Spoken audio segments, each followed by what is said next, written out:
वो कहते हैं ना कि कभी किसी को इतना मत चाहो कि उसके जाने के बाद तुम खुद को ही खो दो। तुंग तुंग के साथ भी कुछ ऐसा ही हुआ। अब उसका साथ ही कोई इंसान नहीं, बस सिगरेट और शराब है। वो हर कश में थोड़ा खुद को जलाता है, हर घूंट में थोड़ा खुद से दूर होता है। उसकी कहानी शब्द नहीं, दर्द है, और उसकी इस बर्बादी का राज तो आपको इस वीडियो के अंत में ही समझ आएगा। सालों बाद तुंग तुंग का लंगोटिया यार रायस्टार, जो शहर में पढ़ाई करने गया था, गांव लौटा। उसने जब तुंग तुंग को इस हालत में देखा तो वो अंदर तक हिल गया। उसने तुंग तुंग से बहुत बात करने की कोशिश की, लेकिन तुंग तुंग चुप रहा। रायस्टार समझ गया कि बात गहरी है। वो सीधे तुंग तुंग के घर पहुंचा और उसकी माँ से पूछा, माँ, तुंग तुंग की ये हालत कैसे हो गई? पहले तो वो ऐसा नहीं था। तुंग तुंग की माँ की आंखें भर आईं। वो धीमे स्वर में बोली, बेटा, ये सब पिछले 1 साल की बात है। मेरा तुंग तुंग बहुत सीधा साधा था। रोज गांव के चौक पर चाइनीज का ठेला लगाता था। जितनी भी कमाई होती थी उसी में हम दोनों का जीवन बहुत शांति से गुजर रहा था। लेकिन एक दिन उसके ठेले पर एक बहुत ही सुंदर लड़की आई, सानिया। उसने तुंग तुंग से चाइनीज मांगे और तुंग तुंग उसे बस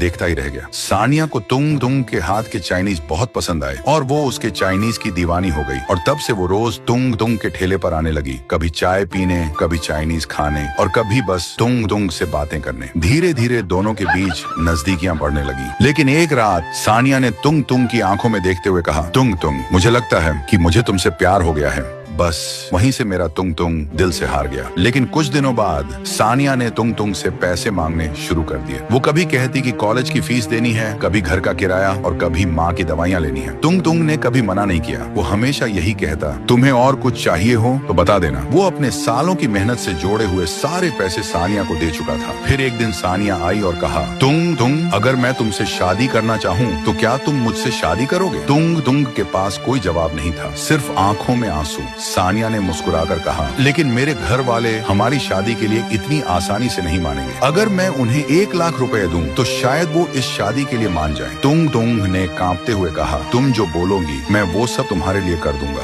लेकिन वादा करो तुम मुझे कभी छोड़कर नहीं जाओगी। सानिया ने वादा किया कि वो उसे कभी नहीं छोड़ेगी। अगले ही दिन तुंग तुंग को किसी भी तरह 1 लाख रुपए इकट्ठा करने थे। उसने अपना चाइनीज का ठेला बेच दिया, माँ के गहने चुपके से निकाल कर बेच दिए और कुछ पैसे दोस्तों से उधार लेकर वो पूरा 1 लाख रुपए सानिया को दे आया। वो दिन उसकी जिंदगी का सबसे खुशियों भरा दिन था। उसे इतनी खुशी हुई कि पूरी रात उसे नींद नहीं आई। वो बस आसमान की ओर देखता रहा, तारों को निहारता रहा और बस अपनी और सानिया की शादी के सपने सजाता रहा। लेकिन अगली सुबह जो हुआ वो तुंग तुंग ने सपने में भी नहीं सोचा था। तो दोस्तों, अगर आप जानना चाहते हो कि आगे क्या हुआ और तुंग तुंग की ये हालत कैसे हुई तो मुझे फॉलो करके कमेंट करें। पार्ट 2 चाहिए।